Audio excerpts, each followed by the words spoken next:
సిటీగా GHMC CM greater హైదరాబాద్ను indoor తరహాలో అద్భుతమైన క్లీన్ సిటీగా తీర్చిదిద్దేందుకు అవసరమైన ప్రణాళికలు రూపొందించాలని అధికారులను ముఖ్యమంత్రి రేవంత్ రెడ్డి ఆదేశించారు.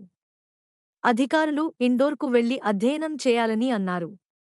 హైదరాబాద్ అభివృద్ధితో పాటు జీహెచ్ఎంసీ పరిధిలో రోడ్లు, ఫుట్పాత్ల అభివృద్ధి, క్లీనింగ్, ఇతర పనుల్లో పురోగతిపై ముఖ్యమంత్రి సచివాలయంలో సమీక్ష నిర్వహించారు.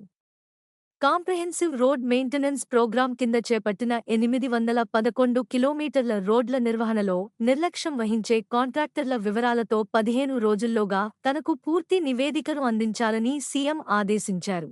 తప్పుడు నివేదికలు ఇస్తే అధికారులపై కూడా చర్యలు తీసుకుంటామని హెచ్చరించారు. ప్రతి ఇంటి నుంచి నిత్యం చెత్త సేకరించేలా పర్యవేక్షణ ఉండాలని చెప్పారు. అవసరమైతే జీఐఎస్, క్యూఆర్ స్కాన్ లాంటి కొత్త సాంకేతిక పరిజ్ఞానాన్ని ఉపయోగించాలని సీఎం చెప్పారు.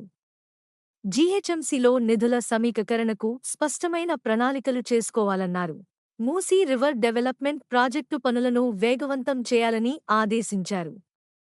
మూసీ పరివాహక ప్రాంతంలో నివాసితులకు పునరావాసం కల్పించాలని స్పష్టం చేశారు.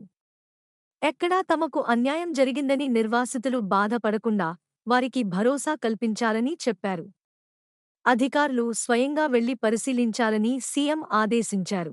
చర్లపల్లి రైల్వే స్టేషన్ ఆధునీకరిస్తున్నందున స్టేషన్ ముందు పార్కింగ్, పరిసర ప్రాంతాల నుంచి స్టేషన్కు చేరుకునే అప్రోచ్ రోడ్లను అభివృద్ధి చేయాలని ఆదేశించారు. పరిసరాల్లో ఉన్న అటవీ శాఖ భూమిని, పరిశ్రమల విభాగం భూములను వెంటనే స్వాధీనం చేసుకోవాలని, అక్కడున్న పరిశ్రమలను మరో చోటికి తరలించాలని చెప్పారు.